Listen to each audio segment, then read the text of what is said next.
The strongest. I'm trying to figure out the best way to open up with this. I don't know whether I was going to say overpowered or the strongest, but in this video, I want to go over some of my favorite depictions of the strongest throughout fiction, okay? What does this mean, okay? Some examples of the strongest would be, of course, Gojo Satoru, Homelander from The Boys, Saitama from One Punch Man, and Goku from Dragon Ball, okay? Characters that in their respective either worlds, narratives, they are the de facto strongest or like one of the strongest in the verse. And this is the difference between being like a pretty powerful character and the strongest character. The difference would be the narrative has to move around you. Like the character is so powerful that when they're writing the story, they have to come up with ways to limit you, because if you were at your full ability and like where the problem was, the dilemma, you would have absolutely solved the entire problem. Okay, we'll talk about Gojo again, but like that's really what happened when they were writing JJK. Like, imagine being so powerful, the narrative had to sift to try to limit you as much as possible. Another good example is the God Emperor from Warhammer 40k. Like, no, brother, he is so powerful that it's literally used as a plot device to justify all of the problems that happened in the Imperium after he fell to Horus. Well, not really fell, but got injured by Horus during the Horus Heresy. We have a lot that we're going to be talking about, if you cannot tell, okay? We're going to be going through some of my favorite depictions of the strongest and some of my least favorite, if I'm going to be honest. And we are going to rank them on just how good do I think they are. Not power level, but how much I enjoy them, and a few other categories on here. If you enjoyed this video, please sort of like, comment, and subscribe. We are trying to get to 300,000 subscribers before the end of the year. 500,000 before the release of GTA 6 is the goal. And I think we're going to be able to hit it with the support of you guys. Hit the bell icon to stay notified. And if you have a video idea, put it in the comment section down below. And with all that out of the way, let's get into the video. Let's go. Homelander. Homelander being the strongest in his verse is really, as a universe, is meant for him to be the final plot device. And the hero's journey is everybody trying to get to the level that they need to be a Homelander. And it works as well as you could possibly do it, okay? When you're doing a story, you always try to make the villain or the antagonistic force the de facto strongest, because now your narrative has an endpoint in mind, okay? The story ends when the protagonist gets powerful enough to face the strongest in the story, that being the villain. And in this case scenario, it's Billy Butcher trying to figure out a way to beat Homelander. And there's a line that's in between where it goes from being basic into this is a very compelling narrative. And the way that you do that is in the way that you write the villain. When we look at Homelander from a superpower and physical point of view is basically a demigod. Okay, we have super strength, heat vision so powerful he just looks at you and you're gone, super speed, flight, we have all of that, okay? But when we look at him from like slightly underneath, like a psychological point of view, he is very fragile. Like literally at the slightest bit of a push, he automatically crumbles. And I think that's such a clever way to make an overpowered character where, yes, physically his body is extremely overpowered, but mentally and psychologically, he is more fragile than the average person. Like, and he, as a character, knows how weak he is psychologically, and he believes, okay, well, the reason why I'm weak mentally and psychologically, why I feel these thoughts, is because I'm human, and I have to get rid of that human part, because he feels comfortable with the idea that he is so much powerful than people. But ultimately, he requires one thing from these beings that he views as beneath him: approval. And I think that is such a clever way to construct a villain in a narrative where you have him have this long list of abilities, like literally feats that he can destroy everybody. But then you add the one caveat: his power limiter is himself, and the fact that he still needs the approval of those around him. Like, if Homelander did just decide scorched earth, everybody's gonna go, he would be able to take out a very large portion of people. Now, later on in the story, I'll be honest with you, they start losing me a little bit because you realize Homelander isn't that much more powerful than everybody. Like, no. If you get two people that are fairly powerful superheroes, you could probably team up and beat them. And I think they lose me a little bit on that because, again, I'm going to bring it back to like the beginning part of this section. There's a few ways that you can do the strongest, like the most overpowered character, the strongest character. And the way that The Boys does it is the Homelander is less of a character and also a plot device at the same time. And by making him not as powerful, what ends up happening is now you're looking at the plot as like, okay, well, logically, there's a few ways that we can do this. Like, one of my least favorite parts of the entirety of The Boys is when Soulja Boy is told by Billy, hey, you can't do that. Don't take out Homelander's kid. Don't do that. Don't take out Ryan. When Billy should have just grabbed Ryan. Like on a real note, like, if he just grabbed Ryan and let Soulja Boy do his thing. Oh, well, Ryan would have been sad. Okay, blip-de-doo, you're a child. Okay, dope. Well, he's powerful, too. We have Queen Maeve right there. Well, what if he's more powerful than Queen Maeve? We have Starlight right there. Like, we have two of the strongest people in the verse right here, okay?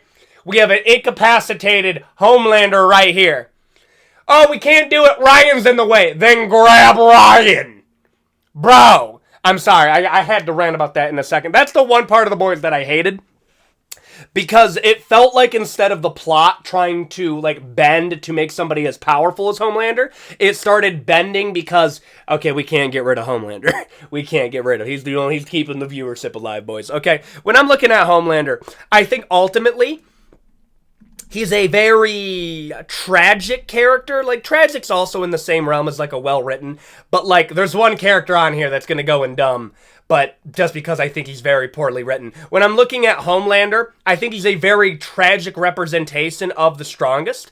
But at the same time, you know what? I'm gonna put him in a well-written, actually. There's another character I would like to put in a tragic. Satoru Gojo. I've said this multiple times, bro. I've kind of in my JJK arc, and we got the new movie coming out, and I'm kind of hyped. When we're looking at Satoru Gojo, and the fact that he is the most overpowered sorcerer, the strongest, like literally the honored one. Like when we were going over like the best depictions of the strongest, Gojo's the first one that comes up. I wonder why. Okay, he is the strongest in the JJK verse outside of a Sukuna, and I know some people. I might do a breakdown of like JJK sorcerers and their techniques. Like, we might do a JJK sorcery explained video. That one, I think it'd be a fun little short video that we can do. But people will have this debate between, like, Sukuna and Gojo, when it's kind of like, yeah, like, no, Sukuna's a better sorcerer.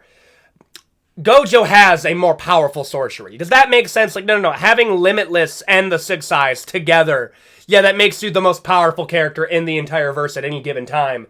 But there is a counter that you can use to that ability that Sukuna had to get the body of Megami to use in order to beat a Gojo. That's spoilers, kind of, but I think most people know what happened. Okay?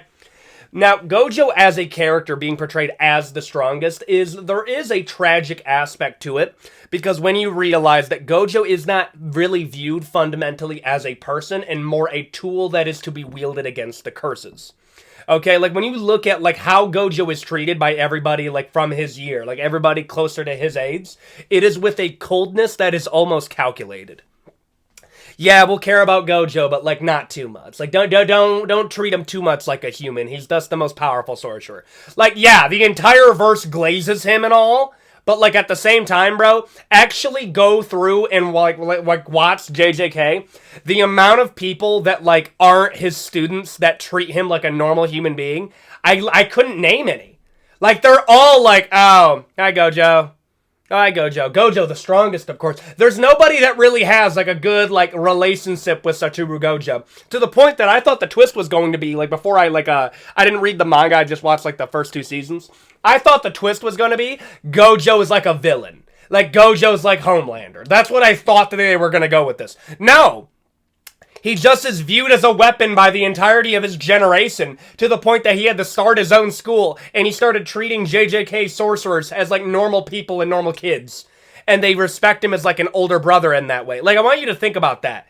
Like, Megami, Yuji, and Yuta Okotsu are, like, really the only people that view Gojo as, like, yeah, he's just a guy. Like, yeah, he's super powerful, but, like, he is still a guy. Like, I've said this multiple times. Gojo has a justification to become evil, a very similar one to Geto. And I would even argue a better justification, because Gojo's also very separated from, like, the average, like, jujitsu sorcerer. Because what ends up happening is that he's viewed so much more powerful than everybody else, that he literally has been isolating himself just by being so powerful. I'm putting Gojo in a tragic appeal, no, a tragic depiction of the strongest. Doomslayer. You can't do the strongest and not do Doomslayer. I know somebody's going to be like, why Doomslayer again? How? There's literally no other way. He's the most powerful person in his entire multiverse. We literally he resurrected God to run a fade. Well, Devoth is the devil. No, he's not. Technically, Devoth came before all of... No, Devoth was the first being, and Devoth created all of the other beings, but he also created the angels, too. But he created the Makers as a way of trying to figure out infinite life while he kind of did his own thing.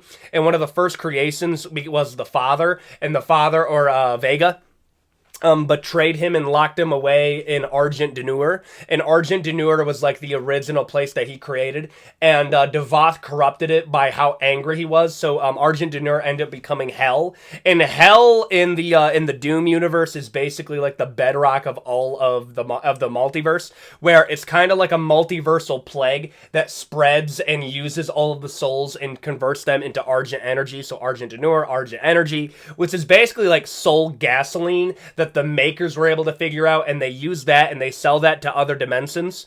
So yeah, there's multi-dimensional stuff. Where does the Doomslayer come in all this? So the Doomslayer was a normal guy from like another multiverse, and took out a bunch of demons, went on a multiple eon level run where he took out, guess what, millions to countless of demons, and then got picked up by the Night Sentinels, got put in the Divinity Machine where he became as powerful as a, basically a, not Night Sentinel, not a Night Wraith, because Night Wraiths are also god-level beings that have power that's a little bit above him, but basically a demigod-level being, which I say above, but like can actually give him a problem up until he locks in and takes it out. He takes on people, angels, archangels, God. I don't think you can get higher than that. You can't.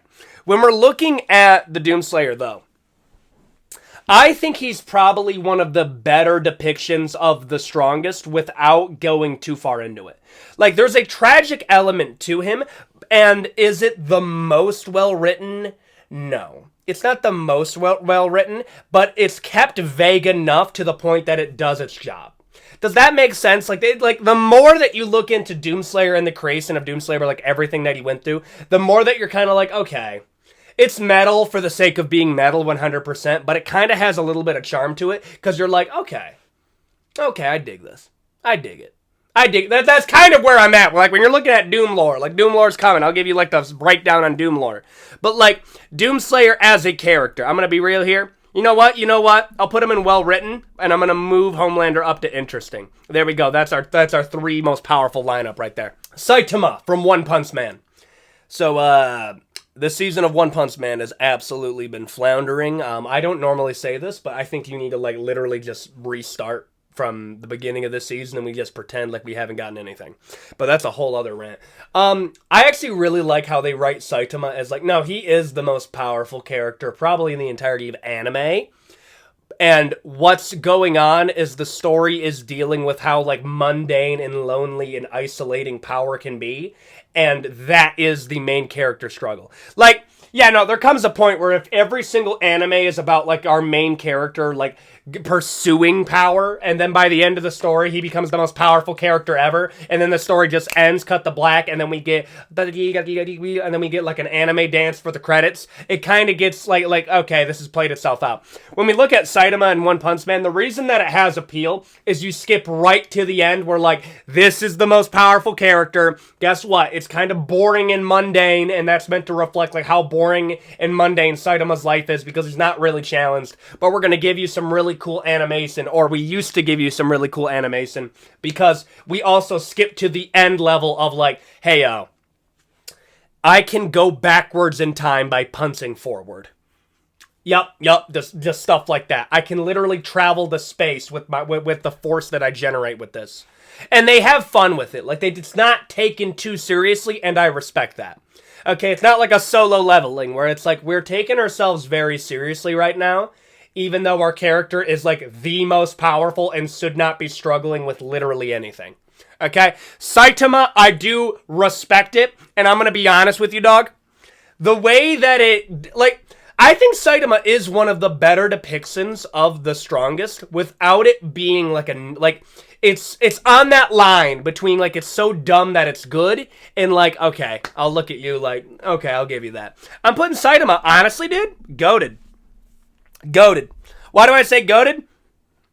Brother, I'm sorry. Saitama is probably one of the best depictions of overpowered for the sake of being overpowered, but it's kept in a lighthearted way where it sells everything. I do like that. Goated. Sun Wukong. Okay, so Journey to the West, what essentially happens is that there's this rock monkey that lands on Earth and he cracks out of a meteorite like an egg, and then he's raised by a bunch of other monkey people, and then he grows up, and then his monkey people start getting abducted by like a demon, and then he beats up this demon, and they find out that he is Sun Wukong, the Monkey King.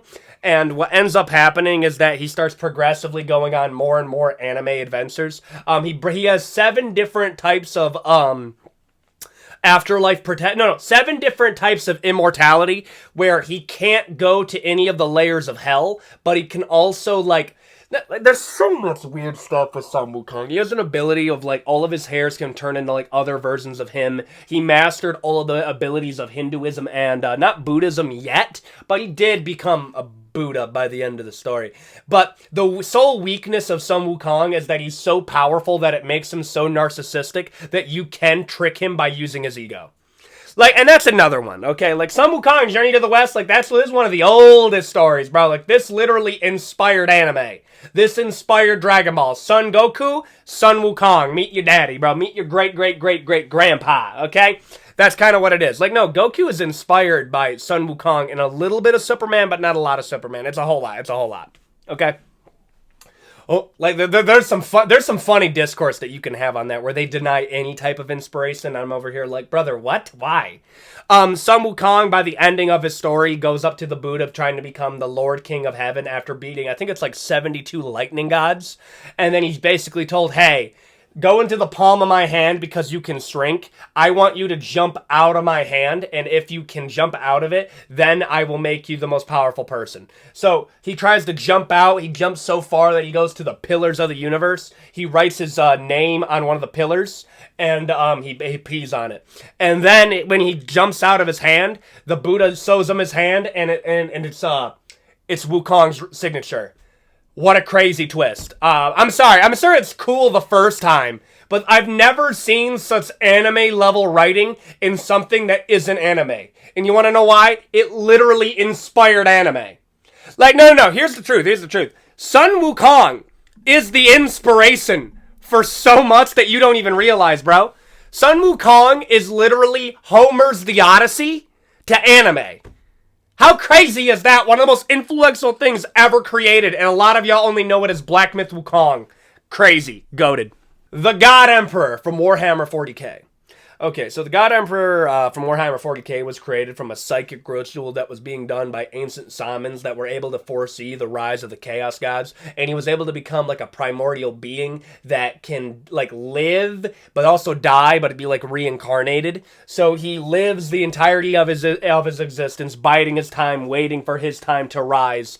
And what ends up happening is it's after the Thinking Machine War and the Technological Dark Age, he comes out of nowhere and unites the forces of Terra, where he's able to take over the entirety of Earth, and then he goes and basically makes the Imperium of Man, and then starts the First Crusades. Okay? That's essentially what happened. It's also highly implied that he's also Alexander the Great.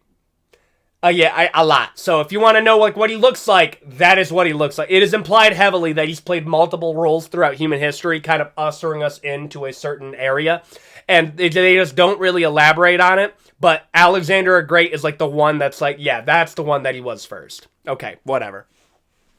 As he basically has the entirety of the Imperium, he starts creating his sons as Primarchs, and the Primarchs are also like demigods in the Imperium, and then they have their own Space Marine legions that are made from their gene seed. A lot. Okay, and one of his favorite sons is a guy named Horus Lupercell, and Horus is over here, starts his own heresy, and that's a whole other thing you can get into. I'm just giving you the Cliff Notes things, okay? So, Horus has a heresy with a bunch of other of his edgy children. I mean edgy, because the God Emperor is also, like, a hilariously bad father. Like, most of the Primarchs that went evil would have never have turned evil if the God Emperor was just, like, a semi-decent father. Like, that's kind of how funny it is.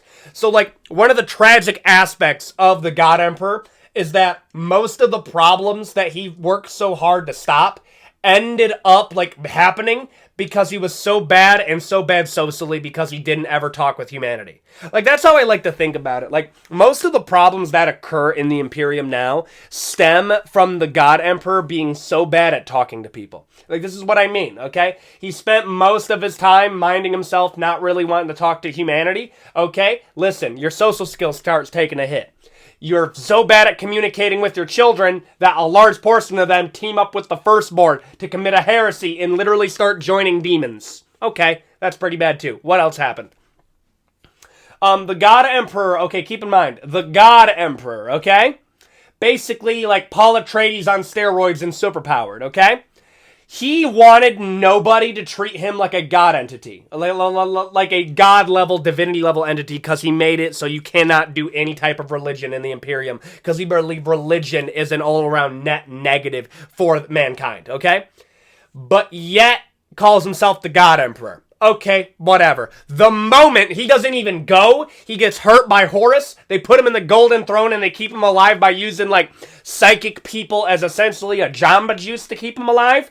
What ends up happening is that the Black Templars use the image of the God Emperor as, like, a way of this is the religion of the Imperium, and anybody who doesn't follow it commits heresy. Ironic enough, the Black Templars would also be the biggest heretics. Just saying. I'm sorry, when you're taking all that into account, the God Emperor is probably one of the most tragic, strongest people in fiction. Because he's that powerful, but yet everything that he's done has more or less fallen flat outside of a few things like Gilliman. I'm going to put him in tragic. Yujiro Hanma.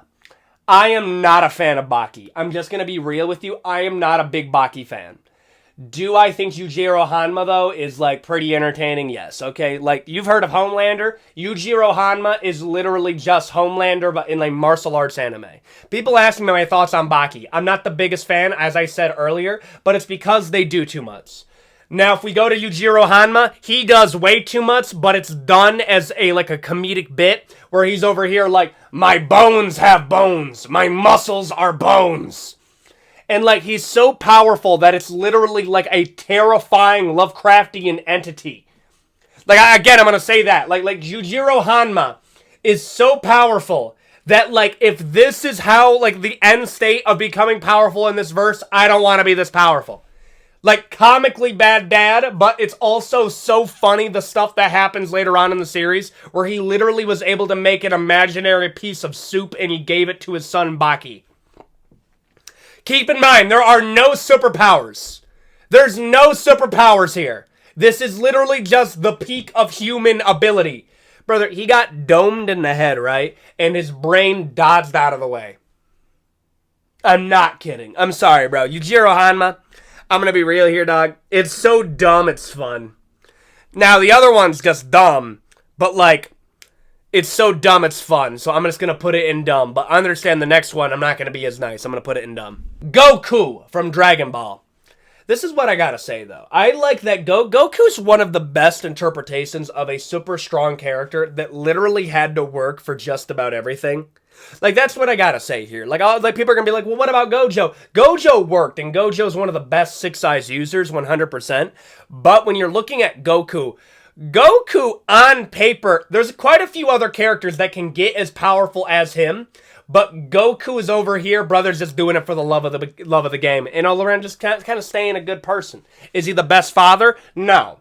And I also think that's kind of like a funny archetype because that does stem itself in history. Like, if you look historically, a lot of, like, the most powerful people in history were, like, really bad dads. Like, it's a weird rabbit hole that you can go down. Like, if you were a really badass person in life, you were probably a really bad dad in your personal life, okay? So when we look at Goku, his mistake really being that he's just not that good of a father, and they don't really get into that all that much.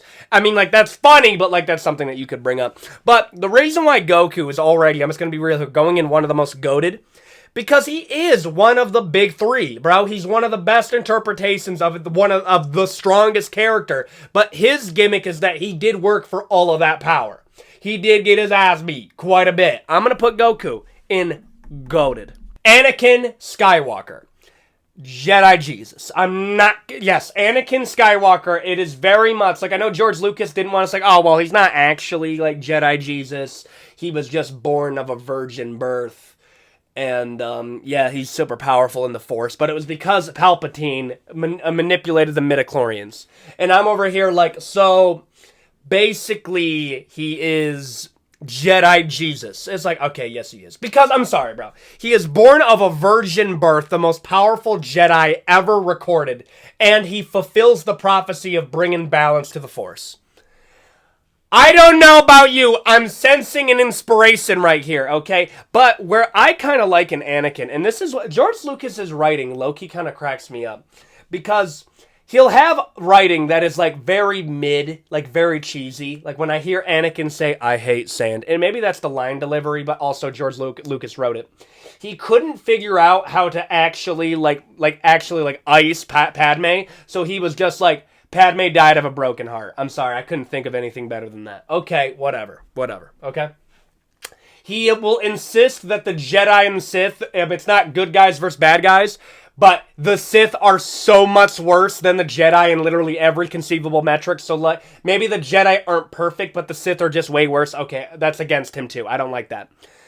Though, it is insane how well written Anakin is. Like, everything that Anakin does makes a ton of sense up until the youngling thing. He went very quickly on icing younglings. Like, brother was itching. Brother was waiting for an ability to go and being like, yo, all your kids are done, bro. Are done. Okay? But Anakin being, like, championed as the chosen one, but being treated as nothing more than just another Jedi in their ranks, somebody that they let in. And him feeling so spurned by that he goes on to prove himself as the greatest general of the Clone Wars.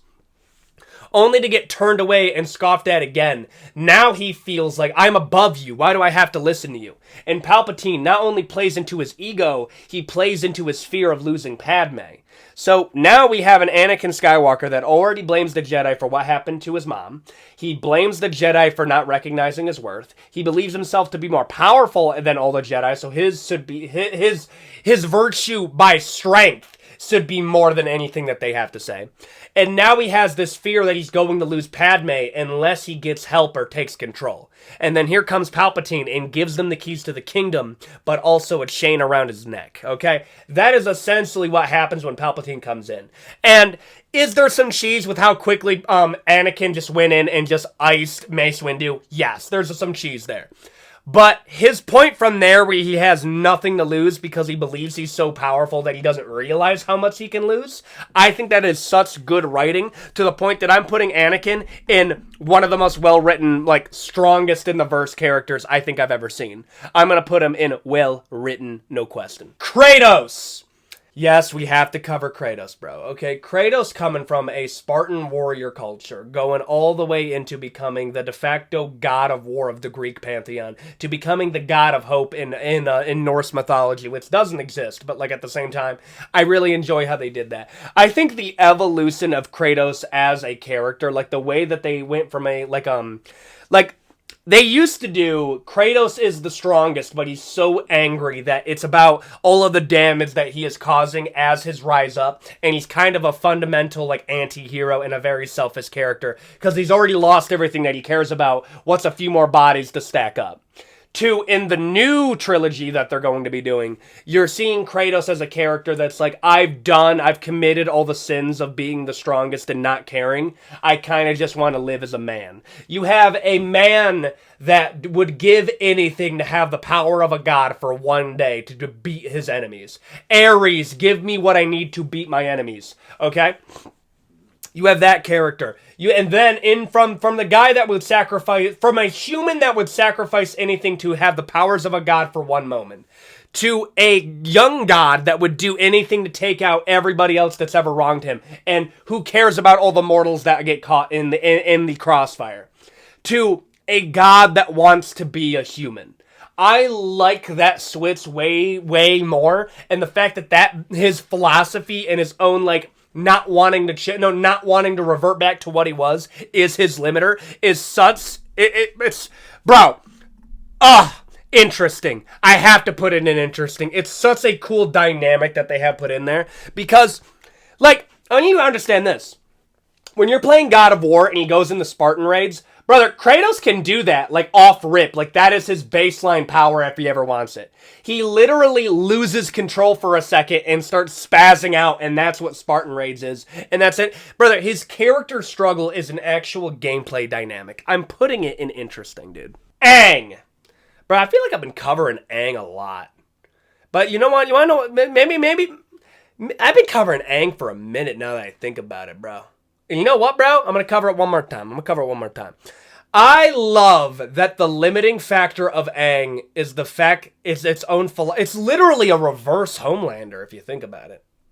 It is kind of a reverse Homelander, because Homelander's the most powerful character in the entire verse, but he doesn't want to outright ice everybody because he still wants to be loved by them. When you're looking at Aang, Aang is the most powerful character in his entire verse at that time, but he doesn't want to ice anybody, not because he wants them to love him, but it's because his own morals, in himself. The limiting factor of Homelander is the opinion of others. The limiting factor of Aang is his own opinion of himself. And the thing that's tempting him is the opinion and thoughts of his friends and people around him. Aang is the inverse of what a Homelander is in terms of their character struggles. And I'm going to be real here, dog. For how much it stuck with me, Aang has to go. Honestly, man, like, bro, he has to go in interesting to, like, to a goated. And I'm going to be honest with you, bro. For how much it stuck with me and how much I talk about him, I'm going to put it in goated. I'm sorry, bro. I've talked about Aang, I think it's like 3 times within the past, like, 2 weeks, because that's just how the videos have lined up. But, brother, I got to put Aang in goated, absolutely zero question, because of how much it sticks with me with how well that character is written. The Dragonborn from Skyrim. This is my least favorite interpretation of the strongest. I hate this one so much. Because it feels like he isn't. Like I've had this bit for a minute. Like, I've done this bit here. It kind of blew up on TikTok like a year ago. And I'll bring it back right now. The entirety of Skyrim makes way more sense if the Dragonborn sounds like Sane Gillis. I'm not kidding. Imagine every weird thing that you get requested to do. Like, hey, yo, most powerful person, literally Dragon Jesus, okay? I need you to go fetch me some mead. The only way that makes sense is if nobody believes you're actually the Dragonborn, even after you beat Alduin. They see you in like, I believe they think the Dragonborn exist, 100%. They believe that Dragonborn exist. But I believe when they see you, they're like, that's the Dragonborn? That's the guy that beat Alduin? That's the guy that runs the Dark Brotherhood? And brother, the more feats that the Dragonborn have, the funnier that this story becomes. Because it's literally just like, wait a minute, you mean to tell me Sane Gillis beat Alduin, has the Dark Brotherhood wrapped around his pinky, is a nightingale and ruler of the Thieves Guild? He's the Thane of Whiterun, and then he sided with the Imperials, but also betrayed them for the Stormcloaks. He graduated from the College of Winterhold. He did all of that, and that's him. Are you kidding me? And then it's the Sane Gillis in the metal helmet. What's up? How you doing, guys? Hey, what's up? What do you need me to do? What you need me to do? Hey, you want to go? Can you want to go grab me like a mead though? Like what? Really? I am literally the most powerful being in the entirety of Tamriel. Brother, last time there was a Dragonborn, I was able to conquer the entire continent.